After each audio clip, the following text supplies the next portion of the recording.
হে everyone, তোমরা সবাই কেমন আছো? আশা করছি সবাই ভালো আছো। আর কিন্তু আমরা একদম ভালো নেই। মানে আমাদের পরিবারে সবারই একদম প্রবলেম, সর্দি কাশি জ্বর এরকম লেগেই আছে। আর আমার ছেলেরও সর্দি হয়েছে, কারণ কালকে বাড়ি থেকে এসেছিলাম, মানে বাপের বাড়ি থেকে এসেছিলাম। আসার পরে ওরও সর্দি, মানে আমাদের বাড়িতেই সর্দি লেগেছিল, কিন্তু বাড়ি এসে আবার খুব বেশি হয়ে গেছে। তো সেই জন্য ভাবলাম আজকে একটু সকাল সকাল ডাক্তার দেখানো যাক।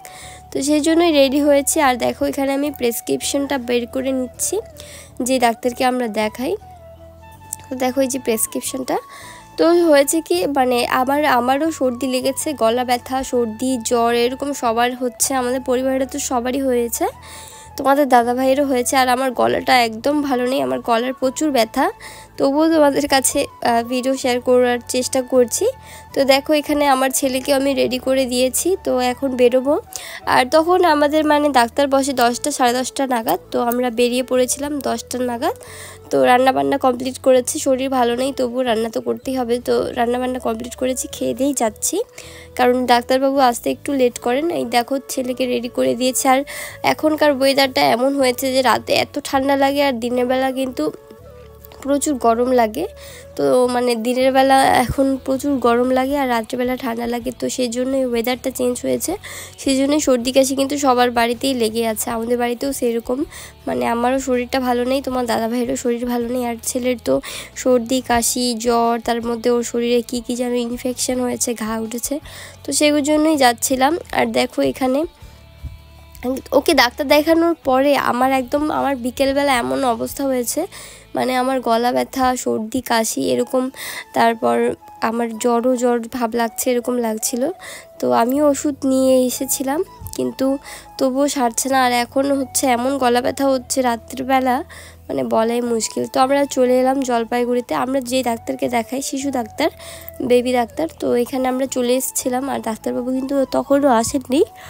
এখানে কিন্তু অনেক পেশেন্টস আসছে, কিন্তু সবারই সেম প্রবলেম। এখানে বাচ্চাদের সবার একদম এরকম অবস্থা, জ্বর সর্দি কাশি এরকম লেগেই আছে, অনেক পেশেন্টস এরকম এসছে বাচ্চা।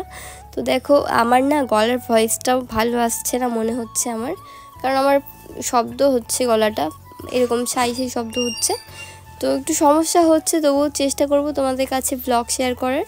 তো দেখো ওর কিন্তু প্রচুর সর্দি কাশি, আর আমার না বারবার নাক মুছতে মুছতে নাকটাও লাল হয়ে গেছিলো। আর আমরা এসেছিলাম সোমবার বিকেলে, মানে সোমবার বাড়িতে এসেছিলাম ওই বাড়ি থেকে, আমার বাপের বাড়ি থেকে। তারপরে এই যে সর্দি কাশি, আমার তো গলা ব্যথা সর্দি কাশি একদম ভালো লাগছিল না। তো এসেই তারপরের দিন মানে মঙ্গলবার সকালবেলা ডাক্তার দেখানোর জন্য গেছিলাম তিহানকে। আর আমি ডাক্তার দেখাইনি, আমি নর্মাল ওষুধ নিয়ে এসেছিলাম। সর্দি কাশি তো একটু হয়ে যায়, এটা লেগেই থাকে আমার, সবচেয়ে বেশি আমার একটুতেই ঠান্ডা লাগে, আমার সেই জন্য প্রবলেমটা বেশি হয়ে যায়। তো এটা ঠিক হয়ে যাবে তাড়াতাড়ি, কারণ ওয়েদারটা খুব খারাপ এখনকার, একটুতেই ঠান্ডা লেগে যাচ্ছে আবার একটুতেই গরম লাগছে, এরকম একটা ওয়েদার, খুব খারাপ ওয়েদারটা। আর এখানে ও বিস্কিট খাবে বলছিল, তো আমি ওকে বিস্কিট আইনে দিয়েছি। আর কার কার বাড়িতে এরকম হয়েছে অবশ্যই কমেন্ট করে জানাবে, কারণ সবার বাড়িতে, আমাদের এদিকে তো সবার বাড়িতেই এরকম প্রবলেমটা হয়ে যাচ্ছে, সবারই সর্দি কাশি জ্বর এরকম হচ্ছে। আর বিশেষ করে এখন সবার দেখছি যে শ্বাসকষ্ট প্রবলেম, সবাই এরকম শ্বাসকষ্টের প্রবলেমে মানে ভুগছে। তো দেখো আমরা তাড়াতাড়ি ডাক্তার দেখানোর পর চলে এসেছি, কারণ ওই ভ্লগটা নেইনি, ডাক্তার দেখানোর ব্লগটা নেইনি। তো ওখানে ভিডিও করতে দেয় কি না সেটা জানি না, তো বলিও নি, জিজ্ঞেসও করিনি, সেই জন্য ডাক্তার যখন এসেছিলো তখন আর কোনো ভিডিও ক্লিপস নেওয়া হয়নি। তো আমরা বাড়ি চলে এসেছি, বেশিক্ষণ সময় নেইনি ওখানে, মানে ডাক্তার দেখিয়েছি তারপর চলে এসেছি। আর দেখো কতগুলো ওষুধ দিয়েছে তিহানের জন্য, ওর মানে আগে আমি একবারে ওষুধ নিয়ে আসি, তখন আর পরে নিয়ে আসি না। আর এখানে না এমন হয়েছে যে প্রেসক্রিপশন ছাড়া, মানে ডাক্তার দেখানোর পর প্রেসক্রিপশন যদি দিয়ে ওষুধ আনতে যাই কিন্তু তখন ওষুধ দেয় না, মানে ডাক্তার দেখানোর পরই অ্যান্টিবায়োটিক ওষুধ বা যে কোনো ওষুধ প্রেসক্রিপশন দেখিয়ে দেয়। তো হচ্ছে এরকম করে নিয়ে এসেছিলাম, আর দেখতে দেখতে আমরা বাড়িও চলে এলাম। তো এই যে দেখো তখন 1টা 1:30 নাগাদ বাজছিল, তখন এসেছিলাম আমরা বাড়ি।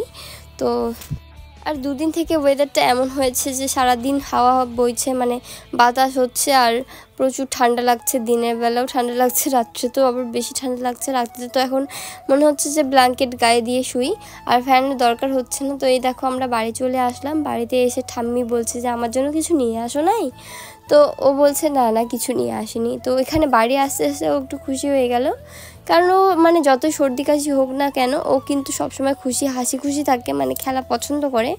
কিন্তু তবুও না মানে একটু আমাকে দেখে রাখতে লাগে, কারণ এখন ধুলোবালির মানে প্রবলেমটা বেশি, কারণ এত পরিমাণে কয়েকদিন আগে রৌদ্র দিয়েছিল যে ধুলোতে ধুলো হয়ে গেছিলো। এখন বৃষ্টি আবার নামছেই না, বৃষ্টি নামলে একটু ধুলোটা কমতো। দেখো এখানে এসে ও ঘরে বসে পড়ছে যে ও ওষুধ খাবে, কিন্তু যখন আমি ওষুধ ওকে খাওয়াইছিলাম তখন কিন্তু অনেকটা কান্না করেছিল। আর প্রথমে যখন আইনে বসাইলাম এখানে, তো ওষুধ খাবে বলছিল। তো এরকম হয়, ওকে যখন ওষুধ খাওয়াইতে যাই তখন ও কিন্তু কান্না করে, আর ওষুধের বোতলগুলো দিয়েও খেলা অনেকটা পছন্দ করে। তো চলো বন্ধুরা, আজকে ব্লগটা কিন্তু এখানেই শেষ করছি। সবাই সুস্থ থাকো, ভালো থাকো। নেক্সট ব্লগ অবশ্যই আসবে। Tata, bye bye.